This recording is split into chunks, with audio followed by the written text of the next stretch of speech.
데살로니가 후서 3장 16절 말씀, 신약 성경 335쪽에 있습니다.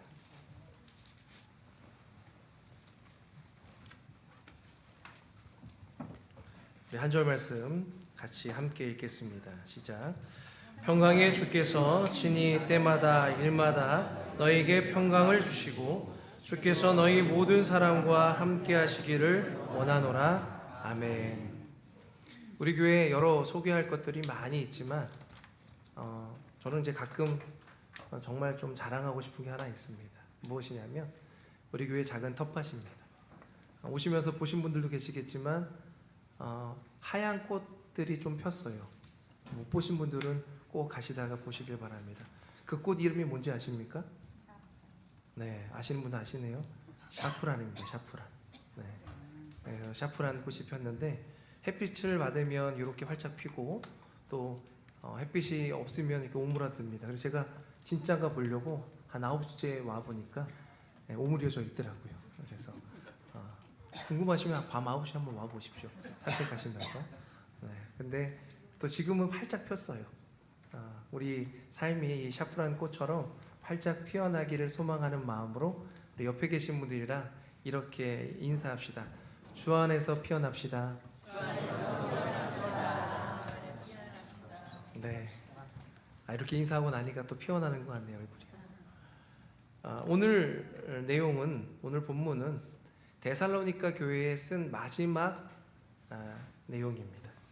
이제 막 신앙을 가지고 복음이라고 하는 것을 이제 막 들은 데살로니가 교회가 이제 믿음과 복음과 성찬을 하며 서로 교제하며 부흥하고 막 성장하고 있는 때에 바울 사도가 데살로니가 교회를 칭찬하면서 이렇게 이야기합니다. 우리 데살로니가 후서 1장 3절과 4절 말씀 우리 한번 같이 읽겠습니다. 3절과 4절 말씀입니다. 시작. 형제들아, 우리가 너희를 위하여 항상 하나님께 감사할지니 이것이 당연함은 너희의 믿음이 더욱 자라고 너희가 다 각기 서로 사랑함이 풍성함이니, 그러므로 너희가 견디고 있는 모든 박해와 환난 중에서 너희 인내와 믿음으로 말미암아 하나님의 여러 교회에서 우리가 친히 자랑하노라. 아멘. 너무나 좋은 말씀이에요. 3절 말씀 다시 한번 보여주시겠습니까? 형제들아, 우리가 너희를 위하여 항상 하나님께 무엇한다고요? 감사한다고요. 교회와 성도들에게 감사한 거예요. 왜냐하면 이것이 당연하다 생각하는 이유가 믿음이 더욱 자라고 사랑이 풍성하게 이루어진다. 그래서 4절 말씀에 보니까 너희가 지금 여러 가지 박해와 환난이 있지만 그것으로 내가 모든 교회 앞에서 친히 자랑할 만하다. 초대교회에 여러 핍박과 환난이 있었지만 데살로니가 교회는 너무나 초신자고 새신자 같은 그런 교회였습니다. 복음을 이제 막 듣기 시작한 교회였어요. 그러다 보니까 환난과 핍박을 어떻게 이겨낼까 걱정이 됐어요. 고민이 됐습니다. 그런데 너무나 잘 이겨내고 있는 것입니다.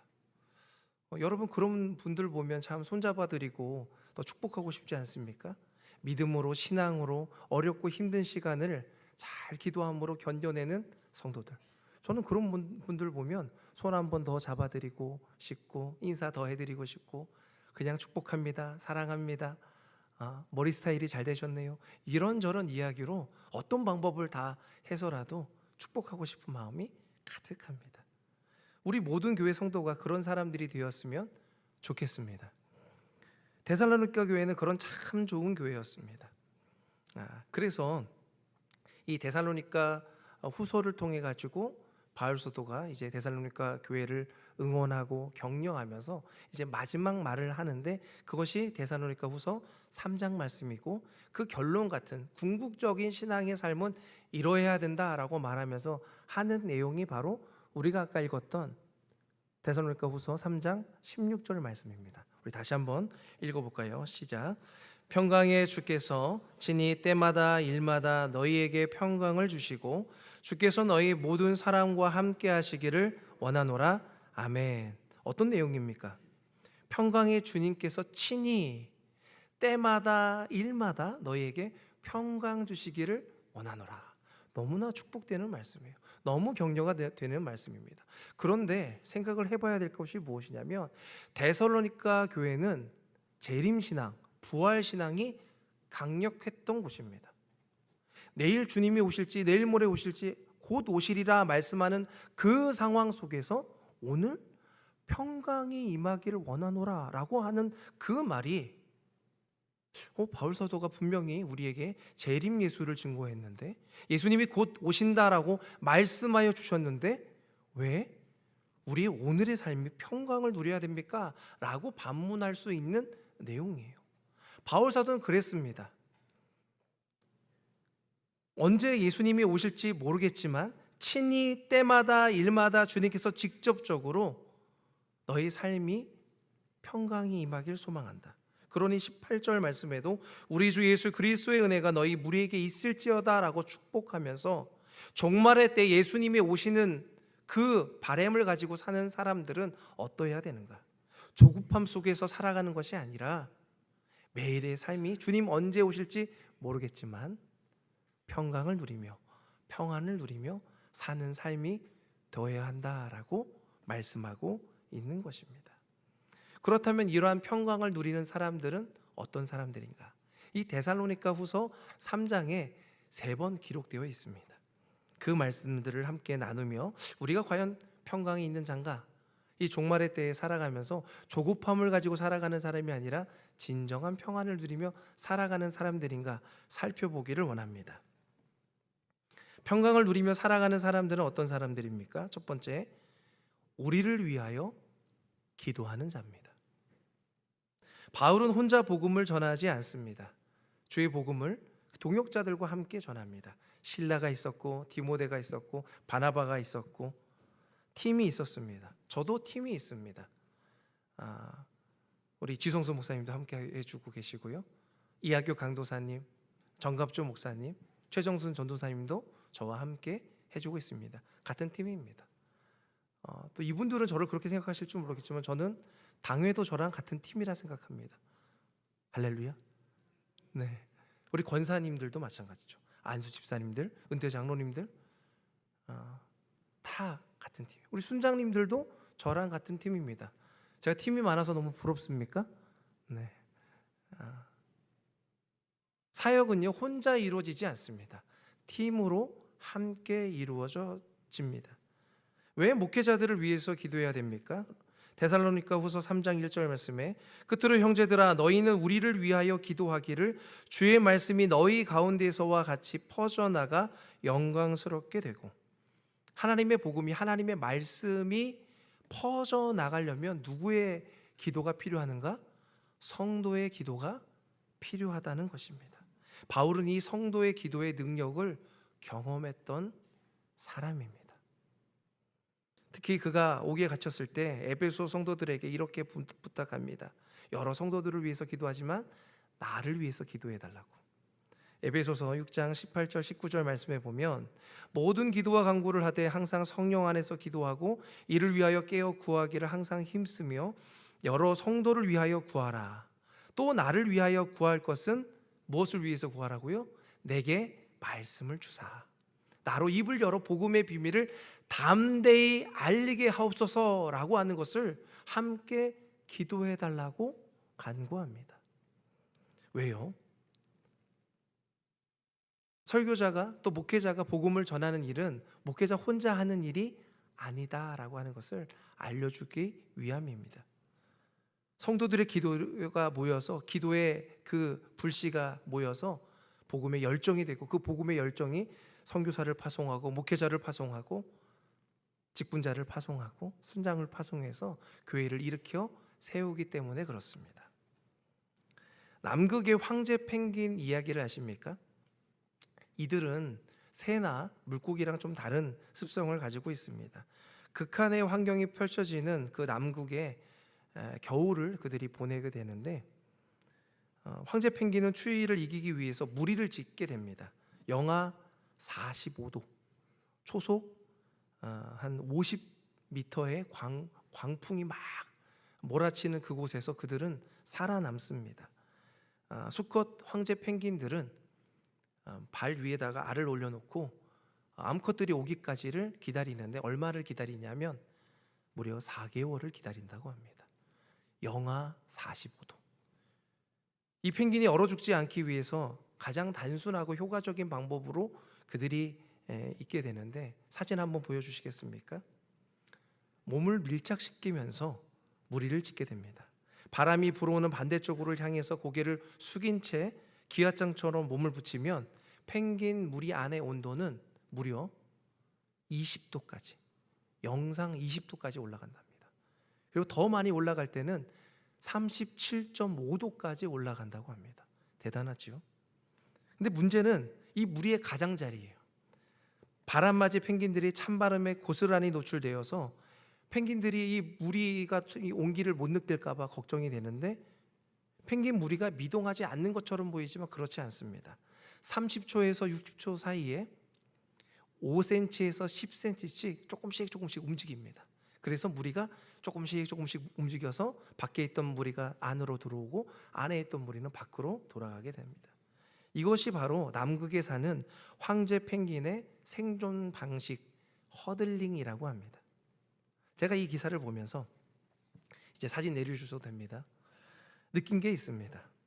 저렇게 하면은 추운 혹한에서도, 광풍에서도 죽지 않고 살아날 수 있겠구나. 아니, 죽지 않는 정도가 아니라 따뜻하게 잘 지낼 수 있겠구나. 그러면서 생각이 든 게 있었어요. 이렇게 하면 공동체가 아름답게 따뜻하게 유지될 수 있겠구나. 신앙생활도 이렇게 하면 좋겠다. 영적인 빈곤이, 영적인 피곤이, 영적 추위가 찾아올 때 어떻게 하면 될까요? 이렇게 서로를 위해서 함께 기도하면 우리 공동체는, 우리 교회는, 우리 가정은 따뜻하게 변화될 줄 믿습니다. 요즘 얼마나 많은 교회에 교육학, 설교학, 신앙 강좌, 유튜브가 넘쳐납니까? 많이 넘쳐나죠. 그럼에도 한국 사회는, 한국 교회는요, 어떻습니까? 더 영적 기근이 있는 건 아닙니까? 영적인 추위가 있는 것 아닙니까? 영적 가난이 있는 것 아닙니까? 그렇게 많은 정보가 있음에도, 많은 교회들이 있음에도 불구하고 왜 우리의 신앙생활은 부족함을 느끼며 갈급함을 느낍니까? 서로 함께 기도하는 부분이 필요한 것은 아닐까요? 서로가 서로를 위해서 얼마나 기도하고 있습니까? 여러분이 저를 위해서, 저가 여러분을 위해서 우리 서로 함께 인사만 하는 것이 아니라 기도하며 교회를 세워나가고 계십니까? 함께 기도한다면 교회의 온기를 느끼게 되고, 그 온기로 우리 교회는, 우리 공동체는 반드시 세워질 줄 믿습니다. 그래서 이 3장 1절의 말씀은 그냥 말씀이 아니에요. 승리에 대한 묘사입니다.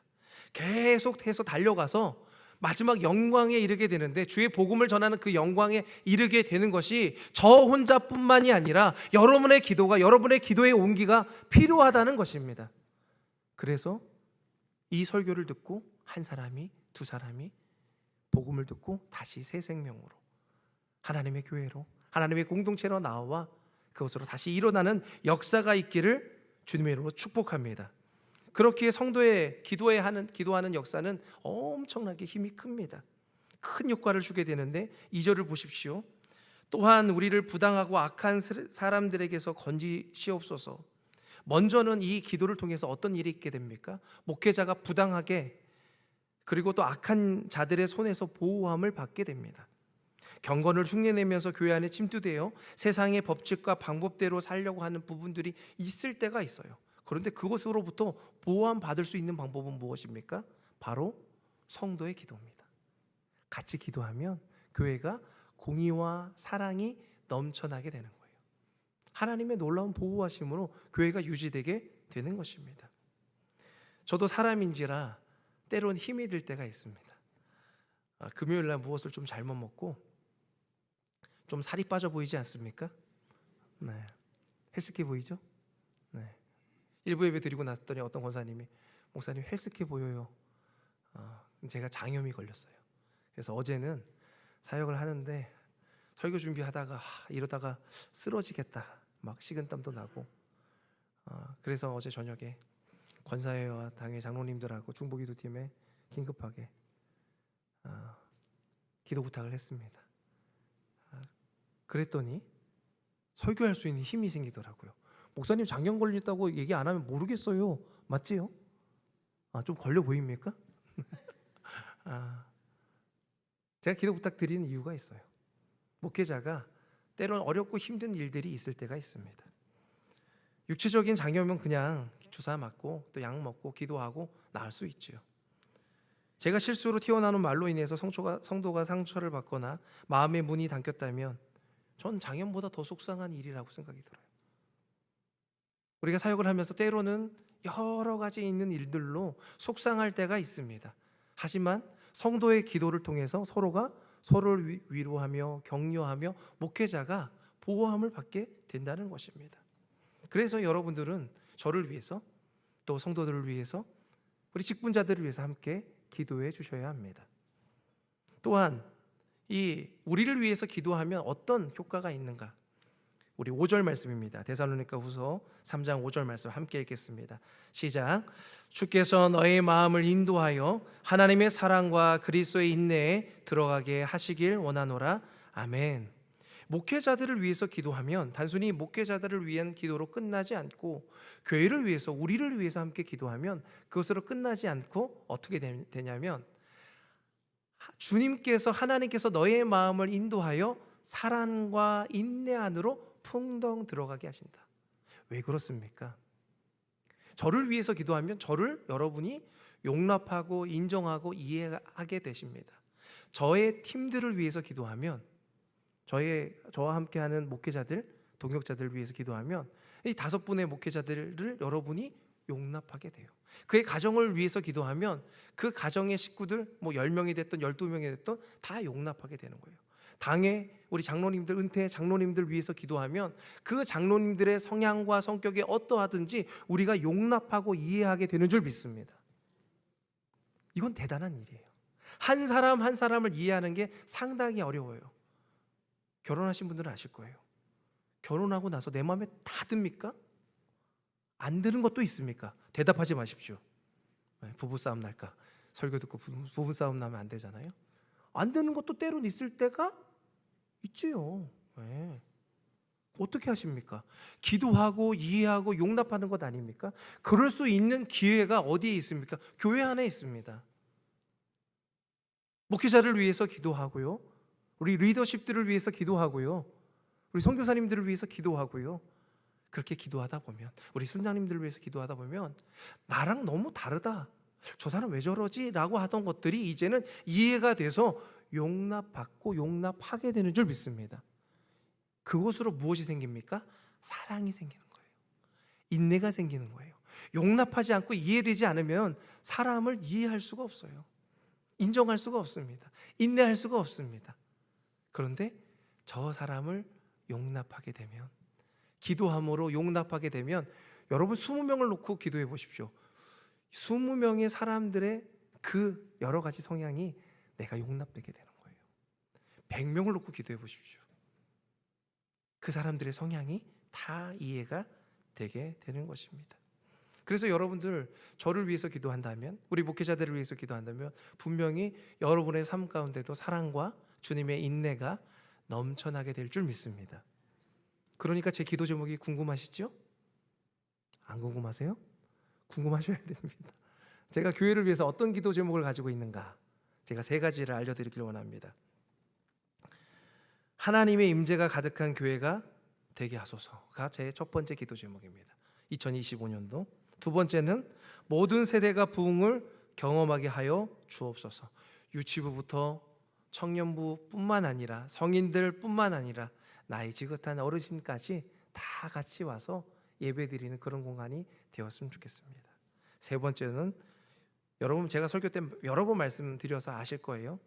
효자동을 복음화시키는 교회가 되게 하소서.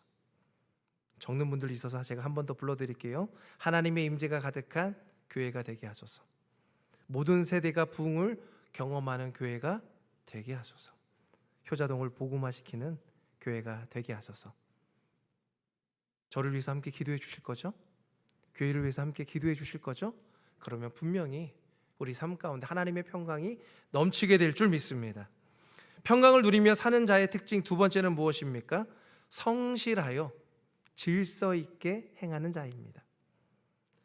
3장 본문에는 3번의 형제들아가 나오는데 1절에 한번 나오고요, 또 6절에 나옵니다. 그리고 13절에 나오는데 6절 말씀 우리 한번 같이 읽어보겠습니다. 시작.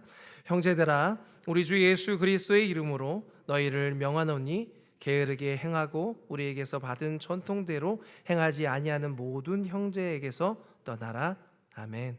무슨 이야기를 하고 있습니까? 지금 그리스도의 이름으로 명한다, 아주 중요한 얘기라고 말하고 있는 것이죠. 게으르게 행하고 받은 전통대로 하지 않는 사람들, 그런 사람들로부터 떠나라, 그런 사람들을 주의하라 라고 하는 이야기입니다. 이것은 게으르게 행한다라고 하는 것은 군대 용어인데 대열에서 이탈하는 것을 의미합니다. 빈둥거리며 무질서한 것.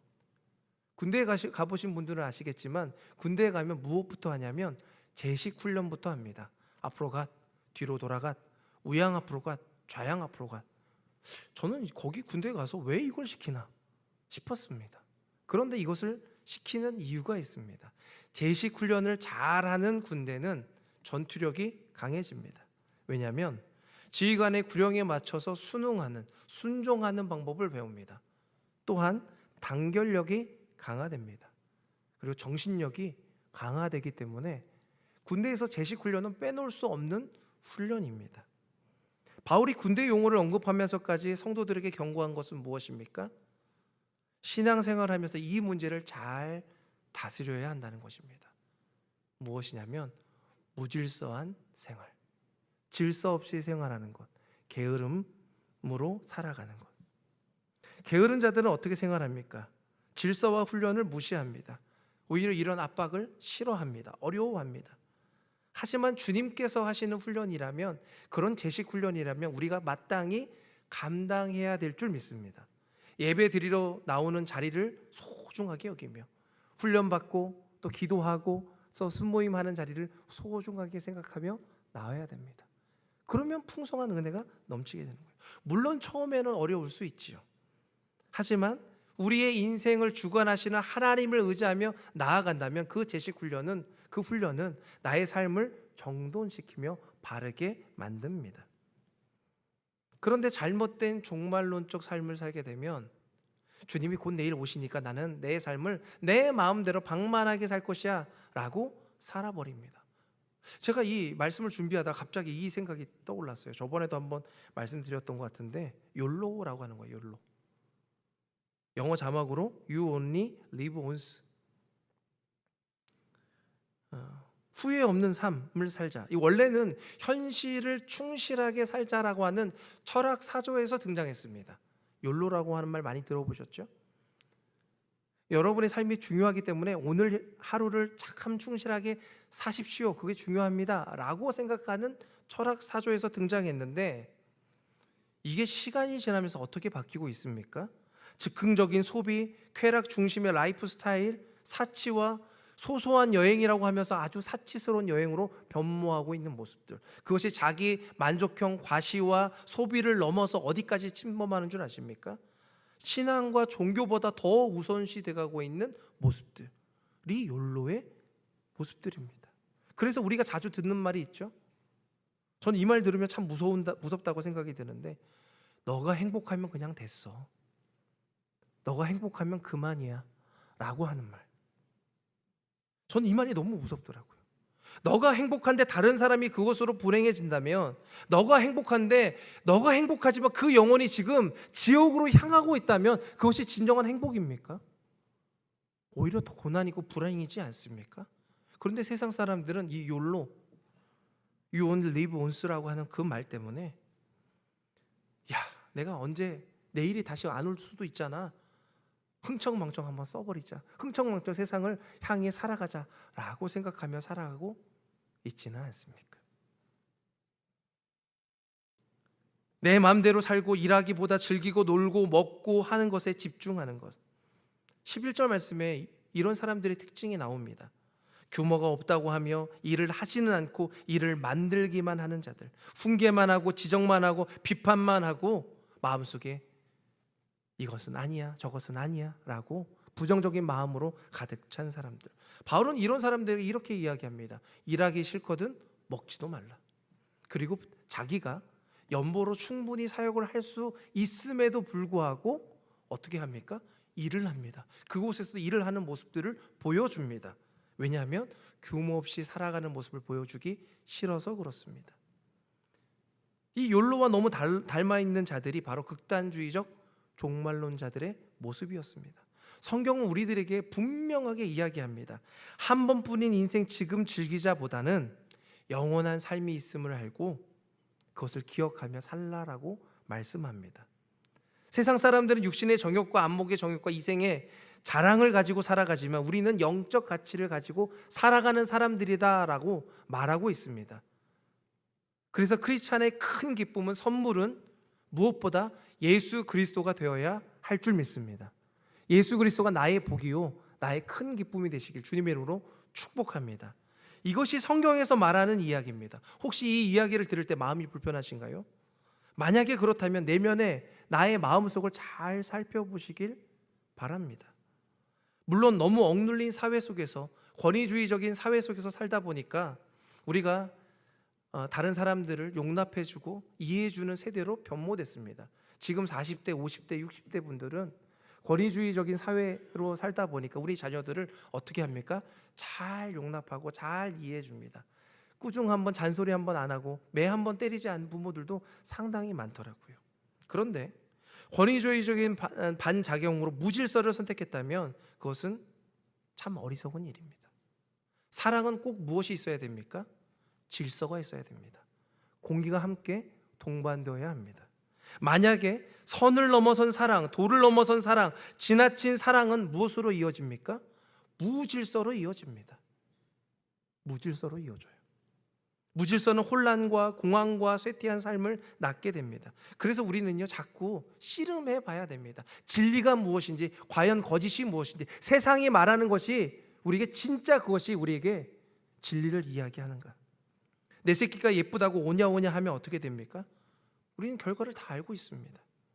물론 질병이 있거나 특별한 상처가 있는 경우에는 다릅니다. 이 부분을 우리가 지금 다 설명하기는 힘들겠지만 우리 마음속에 있는 게으름으로, 방종으로 하나님의 영역까지 도전하려고 하는 부분, 나의 사랑이 하나님의 사랑보다 더 크다고 착각하는 경우로 내 자녀도, 나의 가족도, 나의 모든 상황도 내 마음대로 컨트롤할 수 있다고 착각하지 마십시오.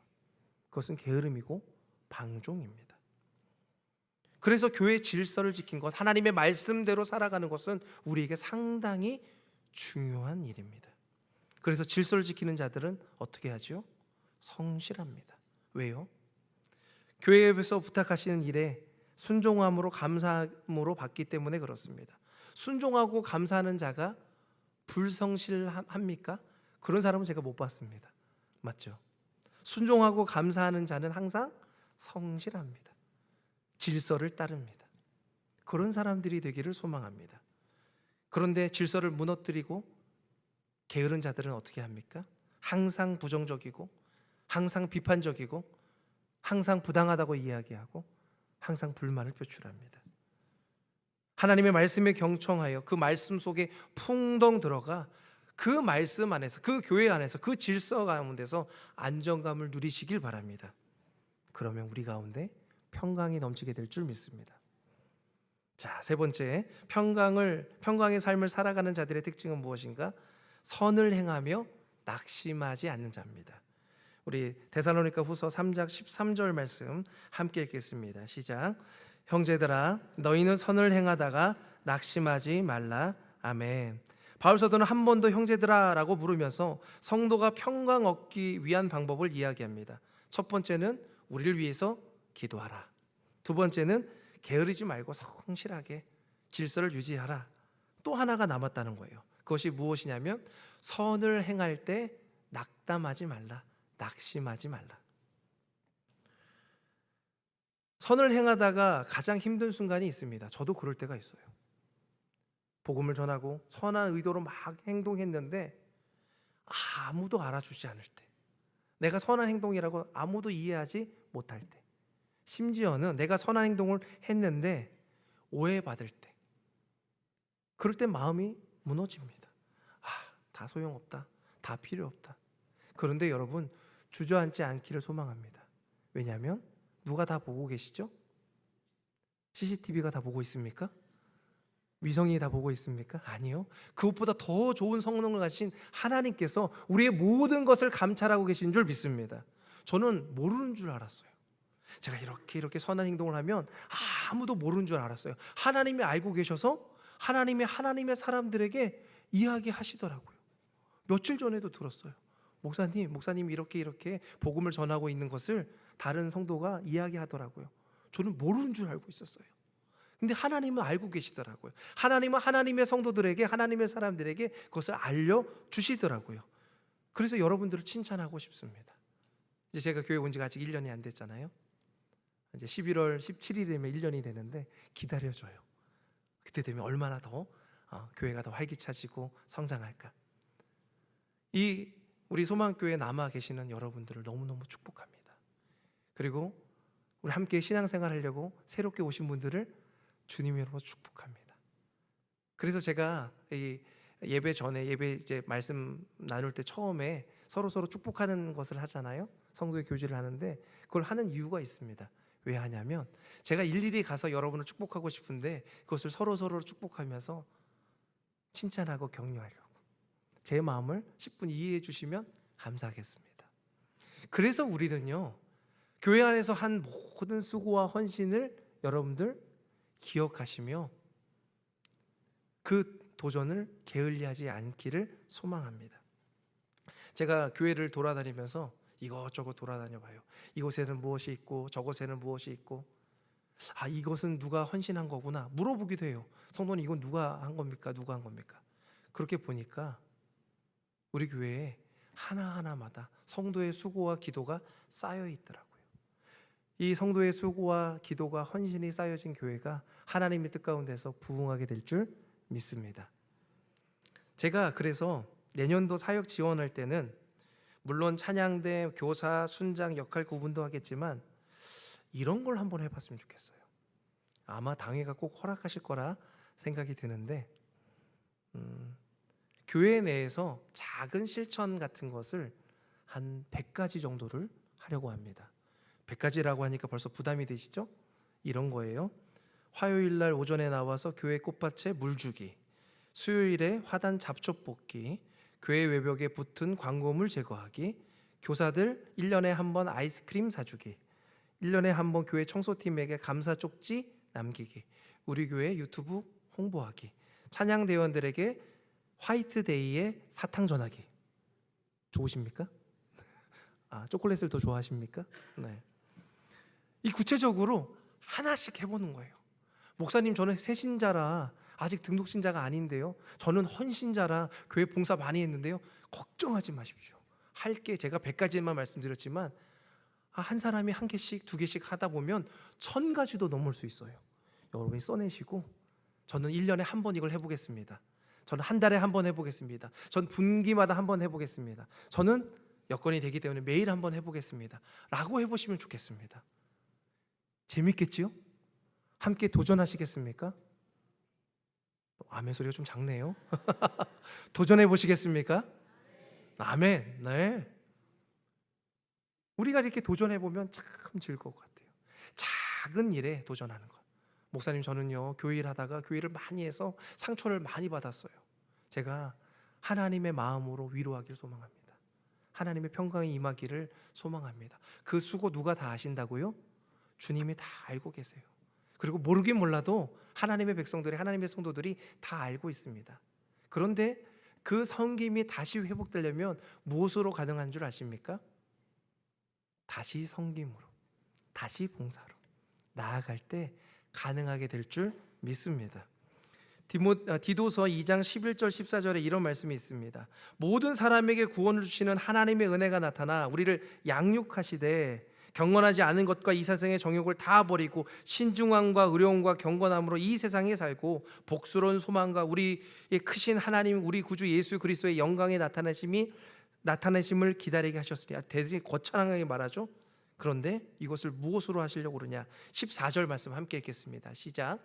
그가 우리를 대신하여 자신을 주심은 모든 불법에서 우리를 속량하시고 우리를 깨끗하게 하사 선한 일을 열심히 하는 자기의 백성이 되게 하려 하심이라. 아멘.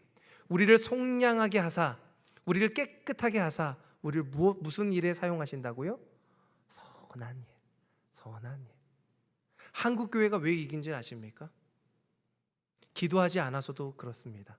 근데 기도하지 않는다는 것은 무엇을 하지 않는다는 이야기인 줄 아십니까? 함께 하지 않는다는 거예요. 메가처치로, 대형교회로 모입니다. 제가 작년까지만 해도 메가처치에 있지 않았습니까? 그 성도들에게 이야기합니다. 흩어지시라고.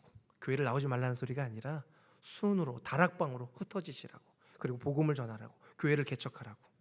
그리고 제가 우리 교회에 왔습니다. 제가 여러분들에게 권면할 것이 있습니다. 함께 모입시다. 함께 기도합시다. 함께 허들링합시다. 그러면 그 온기로 우리 교회는, 우리 가정은, 우리 공동체는 반드시 아름답게 세워질 줄 믿습니다. 사랑하는 성도 여러분, 오늘 말씀은 우리에게 이렇게 말씀합니다. 서로를 위해 기도하라. 성실하게 하고 질서 있게 하라. 게으르지 말라. 선을 행하다가 낙심할 때 낙심하지 말라. 이것이 바로 평강을 누리는 자들의 모습이라는 것입니다. 이 말씀으로 친히 주께서 때마다 일마다 삶과 가정과 자녀와 일터에 성령의 은혜와 성령의 능력이, 하나님의 평강이 저와 여러분 삶 가운데 가득가득 넘치기를 주님의 이름으로 축원드립니다. 주님은 평강 주시기를 원하십니다. 기도하겠습니다. 전능하신 아버지 하나님, 참으로 감사합니다. 부족하고 연약한 우리들을 예수 그리스도의 능력으로 속량하여 주시고 죄를 갚아주시고 우리를 자유케 하여 주시니 그 은혜에 감사합니다. 복음의 비밀을 아는 자들로서, 복음을 가지고 살아가는 자들로서 하나님의 선한 일을 하는 하나님의 일꾼들 되기를 소망하오니 그 마음을 준 모든 성도들에게 크신 은혜를 더하여 주시옵소서. 서로가 서로를 위해서 기도하게 하여 주시옵시고 성실하게 질서 있게 규모 있게 행하며 하나님의 선한 일을 할 때마다 낙담하지 않고 낙심하지 않고 주님이 주시는 평강을 누리며 살아가는 귀한 삶 되게 하여 주시옵소서. 오늘도 이 자리를 찾으며 하나님의 은혜를 구하는 성도들이 있습니다. 그 마음과 가정과 생업과 그 일터 위에 축복하여 주시옵시고 하나님께 간절히 간구하며 기도할 때 주님께서 응답하시는 놀라운 시간 될 수 있도록 축복하여 주시옵소서. 주 예수 그리스도의 이름으로 간절히 기도드리옵나이다. 아멘.